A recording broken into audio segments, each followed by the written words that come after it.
ஹாய்டா, இன்றைக்கி நம்ம ஜேகப்போட one shot வந்து பார்க்க போகிறோம். சரி வாங்க வீடியோக்குள்ளே போகலாம். ஃபர்ஸ்ட் வந்து காலேஜ் சீனியர் ஜேகப் வந்து அவங்களுக்கு காலேஜில் சீனியராக இருக்கான். நீ ஃபர்ஸ்ட் டே ஆஃப் காலேஜ். நீங்கள் 2 பேர் ரிலேஷன்டா. அவங்களோட அண்ணாவுக்கு வந்து ஜேகப்போட அக்கா தான் மேரேஜ் பண்ணி வச்சுருந்துருப்பாங்க. ஓகேவா? அந்த மாதிரி போயிட்டுருக்கும்போது மேரேஜ் ப்ராசஸ் போயிட்டுருக்கும்போது உங்கள் 2 பேருக்கும் தெரியும். அவன் நல்லா டான்ஸ் பண்ணியிருந்திருப்பான். அதில் அவன் மேலே உங்களுக்கு ஒரு க்ரஷ் இருந்திருக்கும். நீங்களும் பார்க்க ரொம்ப அழகாக இருப்பீங்க. அதனால் அவனுக்குமே ரொம்ப பிடிச்சிருந்துருக்கும். அழகுங்கிறத தாண்டி ரொம்ப சைலண்ட்டான கேரக்டர். ரொம்பலாம் அப்படி பேசிட மாட்டீங்க. அதனால அவனுக்கு ரொம்ப பிடிக்கும். உங்களுக்கு யார் ரொம்ப க்ளோஸ்டாக இருக்காங்களோ அவங்க கூட மட்டும் நல்லா பேசிகிட்ருப்பீங்க. அதனால் யார் உங்களுக்கு தெரியுமோ உங்களோட ஃப்ரெண்ட்ஸ் சர்க்கிளில் உள்ளவங்க கூட மட்டும் பேசிகிட்டு இருப்பீங்க. மற்றபடி யார்கிட்டையும் ரொம்ப பேசியிருக்க மாட்டேங்க. ரொம்ப சைலண்ட்டான கேரக்டர். நல்லா எல்டர்ஸ் எல்லாத்துக்குமே நல்லா ரெஸ்பெக்ட் கொடுக்குற மாதிரியான ஒரு ஆள். அதனால் இந்த குவாலிட்டிஸ் எல்லாமே அவனுக்கு ரொம்ப பிடிச்சிருந்துருக்கும். அவனும் நோட் பண்ணியிருந்திருப்பான். நார்மலாக சிரிச்சுட்டு ஹாய் ஹலோங்கிற மாதிரி மட்டும் பேசியிருந்திருப்பீங்க. அதுக்கப்புறம் உங்கள் அண்ணி வந்து அவனோட காலேஜில் வந்து சேர்த்து விட்டுட்டு அவன் ஜேஹோப் இருக்கான். அதனால என் பிரதர் வந்து உன்னை பார்த்துப்பான்டா, ஜெயோப்பும் நல்லா பார்த்துக்கிறேன் அப்படின்னு சொல்லியிருந்திருப்பான். அதோட உங்கள் அண்ணா அண்ணி எல்லாருமே போயிருந்துருப்பாங்கடா வீட்டுக்கு. ஜெயோப் கிட்ட தான் நீங்கள் நின்றுட்டுருப்பீங்க. அவன் அழகாக கூட்டி கொண்டு போய் அவங்களோட கிளாஸ் ரூமில் விட்டுட்டு உங்கள் பெஞ்சில் உட்கார வச்சுட்டு நீட்டாக போயிருந்திருப்பான். ஃபர்ஸ்ட் டேவே சீனியர் வந்திருப்பான். அழகாக இருக்கிறது பார்த்து மற்ற பிள்ளைங்களுக்கும் ரொம்ப பிடிச்சிருக்கும். மற்ற பொண்ணுங்க எல்லாருமே ஓகே இவ கூட இருந்தான்னா ஜேஹப் கரெக்ட் பண்ணிடலாம் அப்படிங்கிறதுனால அவங்க கூட வந்து மெர்ஜ் ஆகியிருப்பாங்க. ஆனால் நீங்கள் ரொம்ப சைலண்ட்லையா யார் கூட ரொம்ப பேச மாட்டீங்க. ஒரே ஒரு பெஸ்ட் ஃப்ரெண்ட் மட்டும்தான் உங்களுக்கு இருப்பாங்க. அவங்க கூட மட்டும் உட்காந்துருப்பீங்க. நெக்ஸ்ட் அந்த பொண்ணு வந்து ஸ்கூல்லேருந்து உங்களுக்கு கூட ரொம்ப படித்த பொண்ணு. உங்களுக்கு ரொம்ப பிடிச்ச பொண்ணும் கூட. அவங்க அண்ணாவோட மேரேஜுக்கும் வந்திருப்பா. அதனால் ஜேஹோப்பும் யாருன்றது அவளுக்கு நல்லாவே தெரியும். ஓகேவா? ஃபர்ஸ்ட் 2 கிளாஸஸ் மட்டும் நடந்துகிட்ருக்கோம். நடந்து முடிஞ்சதுக்கப்புறம் பிரேக் டைமில் சீனியர்ஸ் எல்லோரும் வந்திருப்பாங்க. சீனியர்ஸ் எல்லாம் வரும்போது ஜேஹோப் தான் அங்கே லீடராக இருப்பான் சீனியர்ஸ்க்கு. அப்போது அவன் வந்து இந்த மாதிரி உங்களுக்கு 1 வீக்லேயே நம்ம வந்து வெல்கம் பார்ட்டி வச்சுக்கலாமாடா அப்படின்னு கேட்டிருப்பான். எல்லோரும் ஓகே அப்படின்ற மாதிரி தான் சொல்லியிருந்துருப்பீங்க. சொல்லலை ஓகே இல்லைனாலும் சீனியர் சொல்லிட்டாங்க இல்லையா, அதனால் அதுதான் அவங்களோட கன்வீனியன்ட்க்கு தானே வெல்கம் வைப்பாங்க. அந்த மாதிரி ஓகேன்னு சொல்லிட்டு வச்சிடுறாங்க.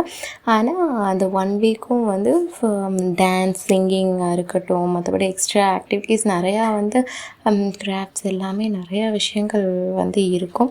அதில் எல்லோரும் கம்பல்சரி நேம் கொடுத்தே ஆகணும் அப்படின்ற மாதிரி சொல்லியிருந்திருப்பாங்க. எல்லாருமே கிளாஸில் உள்ள எல்லாம் உங்கள் ஃப்ரெண்டு முதற்கொண்டு எல்லாருமே நேம் கொடுத்துருந்துருப்பாங்க உங்களை தவிர. நீங்கள் வந்து எதுக்குமே வேண்டாம் அப்படின்றத நல்லா படிப்பீங்க. ஆனால் மற்றபடி எல்லா ஆக்டிவிட்டீஸும் ரொம்பலாம் பண்ண மாட்டீங்கடா. ஆனால் டான்ஸ் வந்து உங்களுக்கு நல்லா வரும்.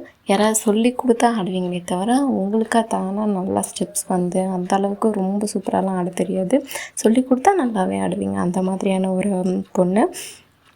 ஓகே, அதை பற்றி ஜேஹோப்புக்கும் நல்லாவே தெரியும். அதனால் உங்களோட பேர் மட்டும் இல்லாமல் இருக்கவும் அவன் டான்ஸும் நல்லா ஆடுவான்ல, அதனால் டான்ஸ்லேயே போட்டு ஓகேவா சொல்லி கொடுத்தா தான் ஆடுவாள்ல, நம்ம கொஞ்சம் டான்ஸ் ஸ்டெப்ஸ் வந்து நம்மளை சொல்லி கொடுத்துக்கலாம் அப்படின்ற மாதிரி நினச்சிட்டு அவன் பேர் வந்து அவனை ஆட் பண்ணியிருந்திருப்பான்.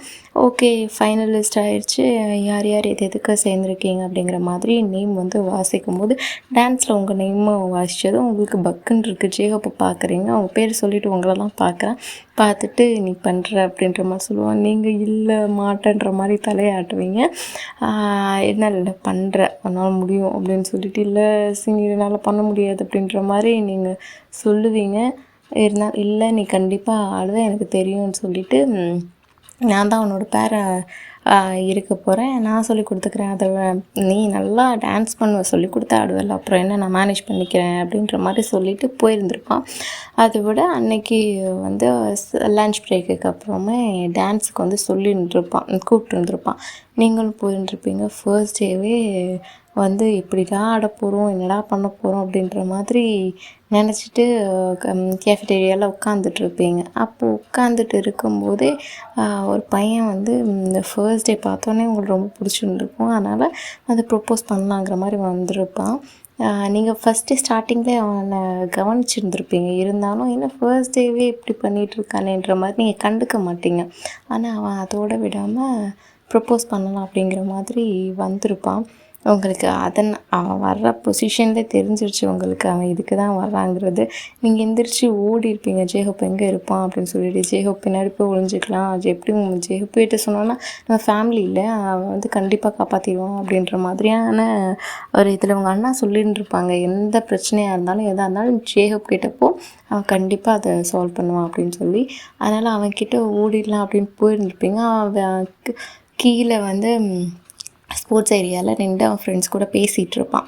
அப்படி பேசிகிட்டு இருக்கும்போது நீங்கள் இங்கேருந்து குடுன்னு ஓடி போய் சேயோப்னு கத்திகிட்டே ஓடின்ட்டுருப்பீங்க. அவன் என்னாச்சு ஏன் இப்படி ஃபாஸ்ட்டாக ஓடி வர்றேன்னு சொல்லிவிட்டு அவனும் இவ்வளோ ஃபாஸ்ட்டாக ஓடி வர்றாளேன்னு சொல்லிவிட்டு என்னமோ ஏதோன்னு அவனும் ஓடி வந்திருப்பான். நீங்கள் கிட்ட வந்தோடனே கால் ஸ்லிப்பாகி கல் தட்டி விட்டு ஸ்லிப்பாகி அவன் மேலே விழுந்திருப்பீங்க. அவனும் கீழே விழுந்திருப்பான். விழுந்ததுலே தெரியாமல் கிஸ் பண்ணிட்டுருப்பீங்கன்னு சொல்லிட்டு அவனுக்கும் பக்குன்றது இருக்கும். அவங்களுக்கும் என்ன பண்ணுறதுனே தெரியாது. என்னடா இப்படி ஆயிடுச்சுன்னு யோசித்து ப்ராசஸ் பண்ணுறதுக்குள்ளேயே எல்லாமே நடந்து முடிஞ்சிருக்கும். அவர் அப்படியே இருக்கீங்க. சுற்றி ஃப்ரெண்ட்ஸ் எல்லாருமே நின்று கிளாப் பண்ணி சிரிச்சிட்ருக்காங்க. அவங்களுக்கு அதை பார்த்தோன்னே ரொம்ப ஆக்வர்டாக ஆகிடுது. ஐயோ என்னடா இப்படி ஆயிடுச்சு அப்படின்ற மாதிரி. அந்த பையனும் வேறு வந்தவனும் ப்ரப்போஸ் பண்ணலான்னு வந்தால் என்னடா இப்படி நடந்துகிட்ருக்கேன்னு நினச்சி பார்த்துட்ருப்பான். நெக்ஸ்ட்டு வந்து சரி என்ன தான் பண்ணுறாங்கன்னு பார்ப்போம்னு சொல்லிட்டு அவனும் வெயிட் பண்ணிகிட்டு இருக்கும்போது நீங்கள் படுத்திருந்தவங்க ஒரு ஷாக்கில் அவனும் நீங்கள் 2 பேருமே ஷாக்கில் அப்படியே படுத்திருப்பீங்க. அப்புறம் ரியாலிட்டிக்கு வந்துட்டு எந்திரிச்சு என்னாச்சு என்னதுன்னு 2 பேருக்குமே ஃபேஸ் வந்து பார்த்துக்கவே முடியாது. அந்த மாதிரி ஒரு மாதிரி ஷையாக இருந்திருப்பீங்க. இருந்தாலும் ஜேஹோப் தான் கொஞ்சம் சரிச்சு ஓகே இது கேஷுவலாக நார்மலாக நடந்துருச்சு, வேறு என்ன பண்ணுறது, ஓகே நடந்துருச்சு நடந்து முடிஞ்சிருச்சு, இனிமேல் அதை பற்றி யோசிக்கக்கூடாது, ரொம்ப ஒரு மாதிரி ஃபீல் ஆகிறா அப்படிங்கிறதுனால அவளை கொஞ்சம் கம்ஃபர்ட் பண்ணுவோம் அப்படின்னு நினச்சிட்டு பையன் ஒன்றும் இல்லை தெரியாமல் நடந்தது, சரி வீடு எதுக்கு நீ இப்படி ஓடி வந்த அப்படிங்கும்போது தான் அவளும் ரியாலிட்டிக்கு வந்து இந்த மாதிரி அந்த மாதிரி பையன் அப்படின்னு சொல்லிட்டு அவள் கையை காட்டியிருந்திருப்பாள். கையை காட்டும்போது தான் என்ன அப்படிங்கும்போது அவன் புக்கையெல்லாம் கையில் வச்சுருந்துருப்பான். அதை பார்த்துட்டு தான் ஓடி வந்துருந்துருப்பீங்க. பார்க்கும்போது என்ன ஆச்சுன்னு சொல்லி பார்த்துருப்பான். பார்க்கும்போது இவனுக்கும் புரிஞ்சதும் இங்கே வான்னு கூப்பிட்டுட்டு எவ்வளோ நேரம் தெரியும், எவ்வளோ நாள் அவ்வளோ தெரியும் அப்படின்னா, இப்போ தான் காலையிலேருந்து தெரியும், எனக்கு பிடிச்சிருந்துச்சு அதை நான் ப்ரப்போஸ் பண்ண வர்றேன் அப்படின்னு சொல்லும்போது அவன் தனியாக கூட்டிகிட்டு போய் பேசிட்டு ஏதோ வருவான். வந்ததும் ஓகேன்னு சொல்லிட்டு அந்த பையன் வந்து போயிடுவான். பையனுக்கு வந்து ஒரே குழப்பமாக இருக்கும், எப்படிடா வந்தான், ப்ரப்போஸ் பண்ணலான்னு வந்தான், இங்கே அவன்கிட்ட சொன்னோம், அவன் போய் பேசினான், அதோடு போயிட்டானே அப்படின்ற மாதிரி. இனிமேல் அவன் பக்கத்தில் வரமாட்டான் அப்படின்னு வந்து ஜேஹோப் சொல்லுவான். எப்படி சீனியர் அப்படிங்கிற சீனியர்லாம் வேணா நீ ஜேஹோப்னே சொல்லு அப்படின்னு சொல்லியிருப்பான். ஓகே ஜேஹோப்னு சொல்லிவிட்டு அதோட எப்படின்னு கேட்டிருப்பீங்க. அவன் சிரிச்சுட்டே போயிருந்திருப்பான். நெக்ஸ்ட்டு வந்து அதோட ஓகே நீ கிளாஸ் முடிஞ்சதும் வா, இன்றைக்கி 1/2 hour 1 hour வந்து இன்றைக்கி டான்ஸ் செக்ஷன் இருக்குது, நான் என் அக்கா கிட்டே சொல்லிடுறேன் அப்படின்னு சொல்லியிருந்திருப்பான். சரி அப்படின்னு சொல்லிட்டு நீங்களும் உங்கள் அண்ணாக்கிட்ட சொல்லிவிட்டு கிளாஸ் டான்ஸிங் ரூமுக்கு வந்து ஆடிட்டோரியம் போகிறீங்க. அங்கே போனால் எல்லா பசங்களும் இருக்காங்க, டான்ஸ் ஆடிட்டுருக்காங்க. நீங்கள் அவனோட பேர் இல்லையா, நீங்கள் வரட்டும் அப்படிங்கிறதுக்காக வெயிட் பண்ணிகிட்டே இருப்பான். நீங்களும் உள்ளே போகிறீங்க. லைட்டாக டச்சப் பண்ணிவிட்டு கொஞ்சம் போயிருப்பீங்க. ஏன்னா ஜேஹோப்புக்கும் உங்களை ரொம்ப பிடிக்கும், உங்களுக்கும் ஜேஹோப் ரொம்ப பிடிக்கும். ஆனால் 2 பேருமே சொல்லிக்கிட்டது இல்லை. ஓகேவா, மேரேஜ் டைமில் இருந்து அவன் உங்களை ரொம்ப கேர் பண்ணுறது உங்களுக்கு ரொம்ப பிடிக்கும். மார்னிங் கூட எந்த பிரச்சனைனாலும் அவன் சரி பண்ணுறான்ல, அதுவுமே உங்களுக்கு ரொம்ப பிடிச்சிருக்கும். அதனால் நார்மலாக ஒரு க்ரஷ்ஷுங்கிறத தாண்டி ஒரு ஃபீலிங்ஸ் இருக்கும். ஆனால் அதுதான் லவ்வுங்கிறது உங்களுக்கு அப்போதைக்கு தெரியல. ஆனால் அவனுக்கு வந்து தெரிஞ்சு கன்ஃபார்ம்லாம் பண்ணி ரொம்ப நாள் ஆச்சு. அதனால தான் அவன் இன்றைக்கி மார்னிங் நடந்த கேஸ் அப்போ கூட ஒன்றுமே ரொம்ப ரியாக்டெல்லாம் பண்ணியிருந்துருக்க மாட்டான். ஓகே ஃபஸ்ட் கேஸ் இப்படி தான் நடக்கும் இருந்திருக்கு போல் அப்படின்ற மாதிரி விட்டுருந்துருப்பான். இப்போ நீங்கள் வந்ததும் வா வான்னு சொல்லிவிட்டு கொஞ்சம் ஸ்டெப்ஸ் எல்லாமே போட்டு காட்டுறான். உங்களுக்கு கொஞ்சம் வருது, ஆனால் ரொம்ப அப்படி வரலை. ஓகே அப்படின்னு சொல்லிட்டு மற்றவங்க எல்லாம் பார்த்து உங்களே பார்க்குறது உங்களுக்கு கொஞ்சம் அன்கம்ஃபர்டபுளாக இருக்குது. அதனால் ஓகே நம்ம தனியானா கொஞ்சம் போய் டான்ஸ் பண்ணலாம் அப்படிங்கும்போது அவனோட கிளாஸ் ரூம் கூட்டிகிட்டு போய் கொஞ்சம் டான்ஸ் பண்ணுறான். டான்ஸ் பண்ணிகிட்டு இருக்கும்போதே உங்களுக்கு வராத ஸ்டெப்ஸ் எல்லாமே நல்லா ஹெல்ப் பண்ணி இப்படி பண்ணு அப்படி பண்ணுன்னு சொல்லி நல்லா பண்ணிகிட்டு இருப்பாங்க.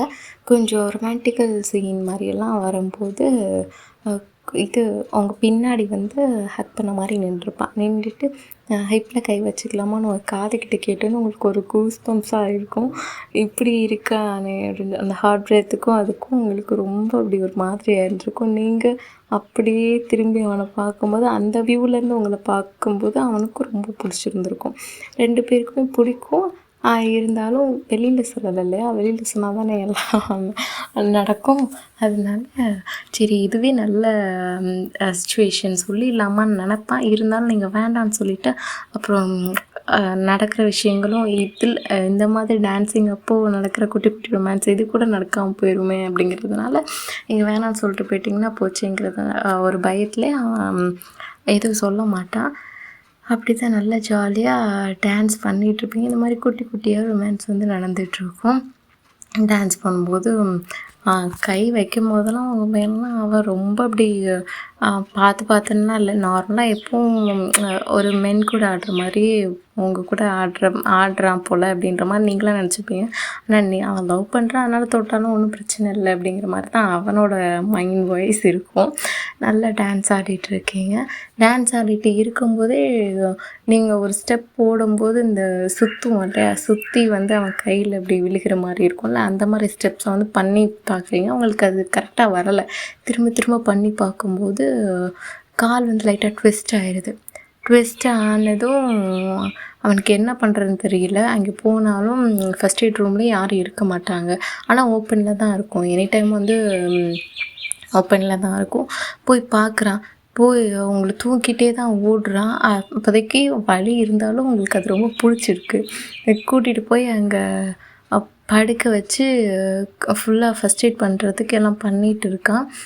பண்ணும்போது அவனோட ஃப்ரெண்ட்ஸும் எல்லோரும் வந்துடுறாங்க. என்னடா ஆச்சு, என்ன ஏது அப்படின்னு சொல்லி கேட்டுட்டு இந்த மாதிரி இப்படி இவளுக்கு கால் ட்விஸ்ட் ஆயிடுச்சு அப்படின்னு சொல்லவும் எல்லோரும் ஃபஸ்ட் எய்ட் கிட்ஸ் வாங்குறதுக்காக இருக்கட்டும், அவளுக்கு ஒரு மாதிரி தலை சுற்றி விழுகிற மாதிரி ஒரு மாதிரி போகவும் இவளுக்கு கொஞ்சம் தலை சுற்றல் வருது போலங்கிறதுனால ஜூஸ் எல்லாம் வாங்கிட்டு வரேன் அப்படின்னு சொல்லிட்டு போயிட்டு வந்துருந்துருப்பான்.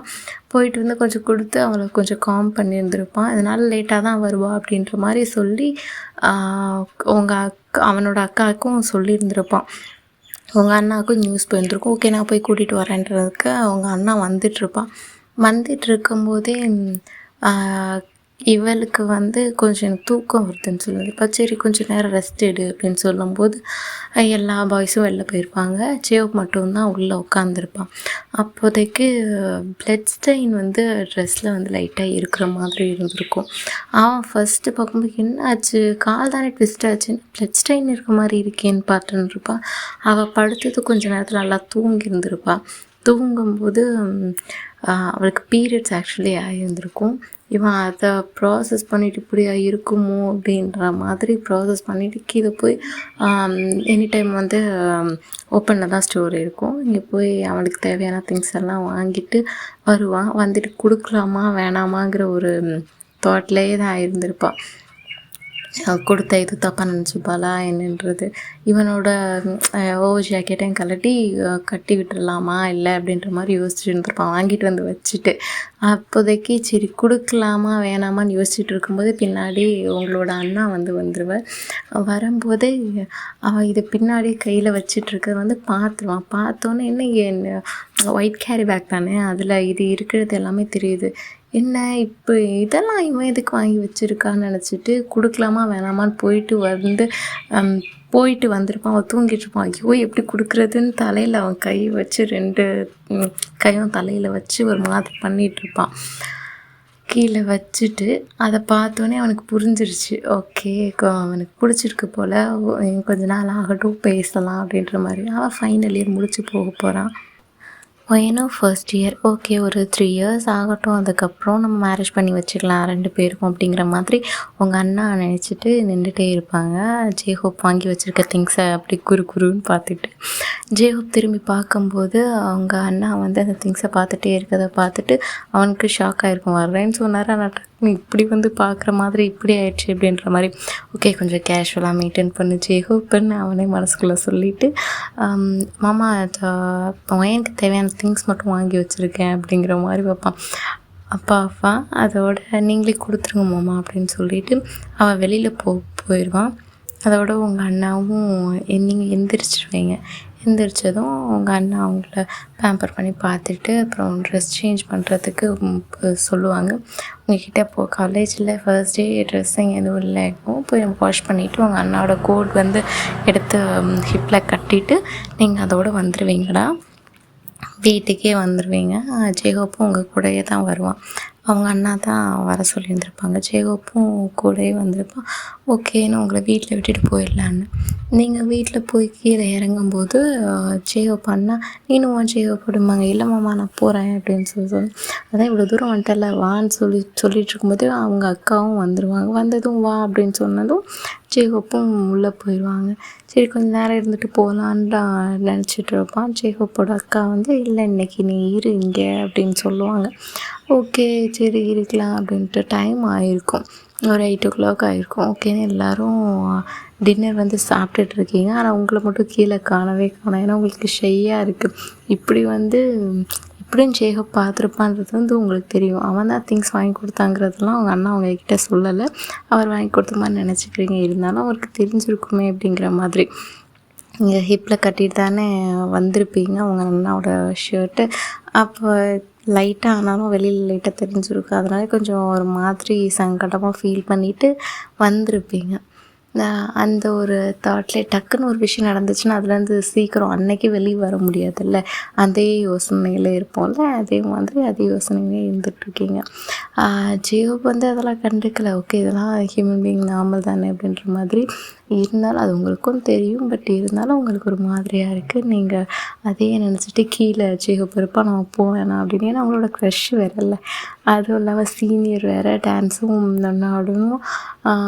அது குட்டி குட்டி ரொமான்ஸும் வேறு நடந்துகிட்ருக்கு. அதனால் எல்லாத்தையும் யோசிச்சுட்டே பார்த்துட்ருக்கேன் காலையிலேருந்து நடந்தது எல்லாத்தையுமே. உங்கள் அண்ணி வந்து வா ஒயன் உள்ள கீழே வா சாப்பிட்லாம் அப்படின்னு கூப்பிட்றாங்க. நீங்கள் இல்லை அண்ணி நான் வரல அப்படின்னு சொல்லிட்டு கொஞ்சம் லேட்டாக வர்றேன் அப்படின்ட்டு வந்திருப்பீங்க. ஓகே அப்படின்னு சொல்லிட்டு சர்வெண்ட்டை விட்டு உங்களுக்கு ஃபுட் வந்து கொடுக்குற சொல்லியிருந்திருப்பாங்க. அவங்களுக்கு கொண்டு வந்து கொடுத்துருப்பாங்க. ஓ நல்லதாக போச்சுடான்னு சொல்லிவிட்டு நீங்கள் அங்கேயே சாப்பிட்டுட்டு அங்கேயே இருந்துட்டுருங்க உங்கள் ரூம்லேயே. ஓகே தூங்கிடலாம் சாப்பிட்டு இப்போது அப்படின்னு. உங்களுக்கு தூக்கமே வரல. எல்லோரும் சாப்பிட்டுட்டு ஜேகோப்பும் சரி எல்லோரும் தூங்க போயிட்டாங்க. நீங்கள் உங்களுக்கு தூக்கமே வராமல் ஓகே டெரஸ்க்கு கொஞ்ச நேரம் போய் நிற்கலாம் அப்படின்ற மாதிரி டெரஸ்க்கு போகிறீங்களா? போய் அங்கே உட்காந்து நிலாவை பார்த்துட்டே இருக்கீங்க குறுக்குறுன்னு. எனக்கு மட்டும் ஏன் இப்படியெல்லாம் நடக்குது அப்படின்னு சொல்லிட்டு நம்மளே கொஞ்ச நாளில் சொல்லலாங்கிற மாதிரி கொஞ்சம் நினச்சிட்ருக்கோம். ஆனால் அதுக்குள்ளே இப்படி நடந்துருச்சு அசிங்கமும் போச்சு அப்படின்ற மாதிரி நினச்சிட்ருக்கீங்க. நிற்கும்போது பின்னாடி ஏதோ நிழல் ஆடுற மாதிரி இருக்கும். பார்த்தா ஜேகோப் தான் நின்றுட்டுருப்பான். அவன் சும்மா வந்திருப்பான். நீங்களும் வாய் விட்டு எல்லாத்தையும் சொல்லிகிட்டே தான் உட்காந்துட்ருப்பீங்க. உட்காந்துட்டு இப்படி ஆயிடுச்சு இப்படி ஜேகோப் இப்படியா என்ன பார்க்கணும் அப்படின்ற மாதிரி சொல்லிகிட்ருப்பீங்க. எல்லாத்தையும் கேட்டுட்டு சைலண்ட்டாக நின்றுட்டே இருக்கான். சும்மா ஃபோன் பார்த்துட்டு வெளியில் நிற்கலாமே டெரஸ்க்கு போகலாமேன்னு அவன் வந்திருப்பான். தண்ணி தொட்டிக்கு பின்னாடி நிற்கவும் உங்களுக்கு தெரிஞ்சிருக்காது. நீங்கள் பாட்டுக்கு பேசிகிட்டு இருக்கீங்க. அவனும் எல்லாம் கேட்டோன்னே ஓ இப்படி பிளானில் இருந்தியாங்கிற மாதிரி நீங்கள் திரும்பி பார்க்க உங்களுக்கு ஒரே ஷாக்காக இருக்கும். என்னடா இது ஜேகோப் நிற்கிறானே நான் எல்லாத்தையும் கேட்டிருப்பானோ அப்படின்ற மாதிரி ஷாக்காக ஜேகோப் என்னமோ சொல்லிகிட்டு இருந்த போல் அப்படின்ற மாதிரி கேட்பான். இல்லை ஒன்றும் இல்லை நான் பாட்டுக்கு ஏதோ உளறிட்டு இருந்தேன் அப்படின்னு. நீ உளறின எல்லாத்தையும் நான் கேட்டேன் அப்படின்னு. என்ன கேட்டீங்க? அதான் சொல்லியிருந்தேன் கொஞ்ச நாளில் வந்து சொல்லலாம்னு நினச்சிட்டேன். அதெல்லாம் கேட்டேன்ண்ணா அப்படின்னு சொல்லிட்டு இருப்பான். சொல்லிவிட்டு ஐயோ அசிங்கமாக பிடிச்சி எந்திரிச்சு ஓடிடலான்னு போவீங்க. அப்போ எந்திரிச்சு ஓடும்போது கை பிடிச்சிட்டு இது வந்து எல்லாருக்கும் நடக்கிற ஒரு நார்மலான ஒரு ஆக்டிவிட்டி தான். இது எல்லா கேர்ள்ஸுக்குமே நடக்கிறது தான். இதுக்கு நீ ஷையாக ஃபீல் பண்ணணுங்கிறதுலாம் ஒன்றும் இல்லை. ஆஃப்டர் மேரேஜ் இன்னும் நிறையா பார்க்க வேண்டியது இருக்குல்ல. இது மட்டும் இல்லை. மேரேஜ் ஆனால் as a husband and wife வந்து நிறைய விஷயங்கள் பர்சனல் லைஃப்பில் வந்து நம்ம எக்ஸ்பீரியன்ஸ் பண்ணணும் அப்படின்னு வந்து சொல்லுவோம். அவங்களுக்கு ஷையாகவும் ஆயிருக்கும். அதோட இல்லை நான் பாட்டுக்கு ஏதோ சொல்லிகிட்டு இருந்தேன். ஆனால் உங்களோட விருப்பம் என்னன்றது தெரியலையே. ஒன்றும் நீங்கள் எதுவும் ஆனால் சொல்லலை அப்படின்ற மாதிரி கேட்பீங்க. அவன் வாயிலேருந்து வரணும் அப்படின்ற மாதிரி. அவன் வந்து ஐ லவ் யூ அப்படின்னு சொல்லிட்டு டக்குன்னு சொல்லிவிட்டு ஹக் பண்ணி வந்திருப்பான். நீங்கள் என்னடா டக்குன்னு சொல்லிட்டா அப்படின்ற மாதிரி ஷாக்கில் இருந்திருப்பீங்க. ஆனாலும் சொன்னது ரொம்ப ஜாலியாக இருந்திருக்கும் மனசுக்குள்ளே. ஓகே. அப்போது இந்த டைம்லேருந்து இதுலேருந்து நம்ம லவ்வர்ஸா அப்படின்னு. ஆமாம், நான் வீட்டில் தெரியவேனா கொஞ்சம் நாள் ஆகட்டும், நானே சொல்கிறேன். நான் ஃபைனல் இயர் முடிச்சுக்கிறேன், நீனும் ஒரு 2 இயர்ஸ் வந்து நல்லா படி, அதுக்கப்புறம் வந்து பார்த்துக்கலாம் அப்படின்ற மாதிரி சொல்லியிருப்பான். சொன்னதும் கொஞ்ச நேரம் 2 பேசிகிட்டு இருப்பீங்க. பேசிட்டு அதோட கீழே வந்திருப்பீங்க. வந்துட்டு அதுக்கப்புறம் வந்து மறுநாள் காலேஜும் போகிறீங்க, 2 பேரும் சேர்ந்து தான் போகிறீங்க. உங்கள் அட்ராசிட்டி அதுக்கப்புறம் தாங்கவே இல்லை. ஜேவுக்கும் பின்னாடியே சுற்றிட்டு. ஏன்னா மோஸ்ட் ஆஃப் எல்லாருக்குமே தெரியுது 2 பேரும் வந்து லவ் பேர்ட்ஸ் அப்படின்றது. அதனால் யாருமே மோஸ்ட் ஆஃப் கண்டுக்க மாட்டாங்க. ஜேவுப்போட ஃப்ரெண்ட்ஸ் மட்டும் தான் ஓட்டுவாங்க. உங்கள் ஃப்ரெண்டுக்கு வந்து ஜேவுப்பை நீங்கள் லவ் பண்ணது ரொம்ப ஹாப்பி, அதனால் ஒன்றும் பிரச்சனை இல்லை. அந்த மாதிரி அவள் போயிட்டுருக்கா. லைஃபே ரொம்ப நல்லா ஹாப்பியாக போயிட்டுருக்கும். அதே மாதிரி அந்த ஃபர்ஸ்ட் வீக்லேயே டான்ஸிங் அதுவும் வரும். அதுவும் நல்லா டான்ஸ் பண்ணிவிட்டு செம்ம ஹாப்பியாக வந்து ஜியோ கூட அந்த பேர் பண்ணியிருப்பீங்க. அவன் ஹிப்பில் கை வைக்கும்போது, ஹக் பண்ணும்போது அதெல்லாம் ஒரு நீங்கள் இன்னும் லவ் பண்ணுறீங்களே, அதனால் தொட்டால் கொஞ்சம் நல்லா இருக்கும்ல, அந்த மாதிரி நீங்கள் இன்னும் ஹாப்பியாக இருப்பீங்க. அது டான்ஸ்க்கு இன்னும் கொஞ்சம் எடுத்து கொடுத்து செம்மையாக டான்ஸ் அங்கே ஆடினதுலே பெர்ஃபார்மன்ஸ் உங்கள் 2 பேரோடது செம்மையாக இருந்துச்சு. எல்லோரும் பேசுகிற மாதிரி பேர் அப்படின்ற மாதிரி நல்லா பண்ணுறீங்க. ஓகேடா, அவ்வளோதான். இதோட நான் இந்த ஒன் ஷாட் வந்து முடிச்சுக்கிறேன். ஓகே, பாய்.